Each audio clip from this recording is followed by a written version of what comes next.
गुजरना होता है। इन द्वादश अक्षर वाले मंत्र का जाप करने से ये कमल अपने आप खुल जाते हैं। हठ योग करने की कोई आवश्यकता नहीं है। जिस प्रकार ऋषिजन पहले हठ योग करके इन कमलों को खोलने का प्रयत्न करते रहे, जबकि कमलों को खोलने की आसान और श्रेष्ठ विधि ये है जो संत रामपाल जी महाराज ने बताई है। यही विधि कबीर परमात्मा जी ने अपने शिष्य धर्मदास जी को बताई, अपने शिष्य गरीबदास जी को बताई। यही विधि बाबा नानक जी को तथा उन तमाम महापुरुषों को बताई जिनको कबीर परमात्मा स्वयं आकर मिले। इसी विधि से इन महापुरुषों का मोक्ष हुआ। इन सभी महापुरुषों ने अपने ग्रंथों में इस द्वादश अक्षर मंत्र को लिपिबद्ध कर दिया था, जिसका प्रमाण आपको संत रामपाल जी महाराज ने प्रमाणित करके दिखा दिया है।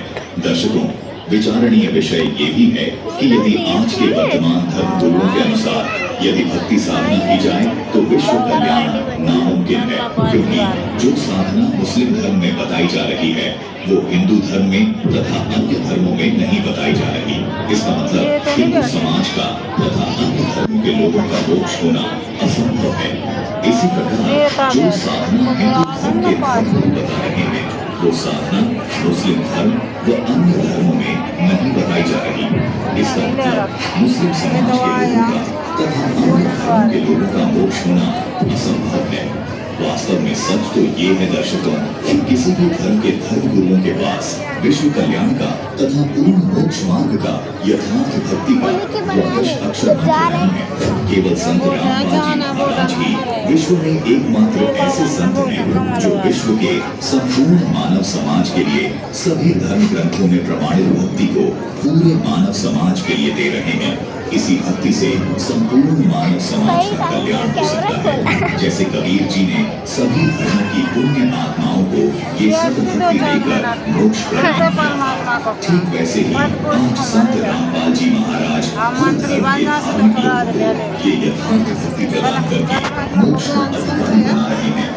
आधे तो संत ही अंतना से विश्व के सभी प्राणियों के शरीर में बने इनकी जनसंख्या से वोट दें जो ज्ञान की का है उन्हें जीतने से मतलब ये एकमात्र जीत के लेके क्या जाएंगे। लेकिन असली तो जीत जाते हैं। महाराज इस द्वादश अक्षर मंत्र का जाप दिन में कम से कम 108 बार अपने शिष्यों को जपने का निर्देश देते हैं, जो विश्व में केवल एकमात्र संत रामपाल जी महाराज ही दे रहे हैं। संपूर्ण विश्व के प्राणी इस द्वादश अक्षर मंत्र की जब साधना करेंगे तो चारों ओर खुशहाली और भाईचारा कायम होगा। पूरा विश्व एक हो जाएगा और आदि सनातन धर्म पूरे विश्व में प्रतिष्ठित हो जाएगा। सभी मानवों के जीवन से दुख हमेशा हमेशा के लिए खत्म हो जाएगा, क्योंकि इस द्वादश अक्षर मंत्र में इन पंचदेवों की शक्ति सामूहिक रूप से कार्य करती है।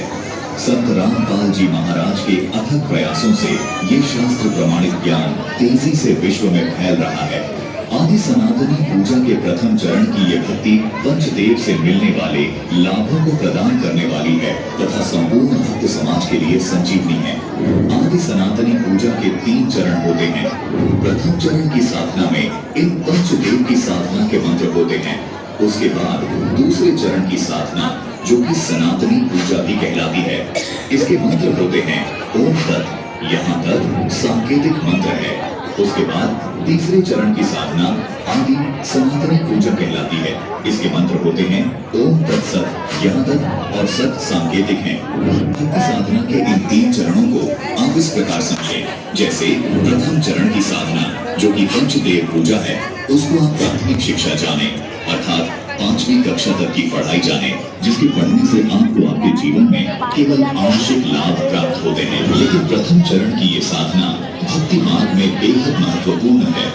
जिस प्रकार 5वीं कक्षा तक की पढ़ाई पूरी किए बिना 10वीं 12वीं तक की पढ़ाई नहीं की जा सकती, इसी प्रकार प्रथम चरण की ये पंचदेव साधना किए बिना दूसरे व तीसरे चरण की साधना नहीं की जा सकती। दूसरे चरण की साधना, जो कि सनातनी पूजा है, ये गीता अध्याय 15 के श्लोक 16 में बताए क्षर और अक्षर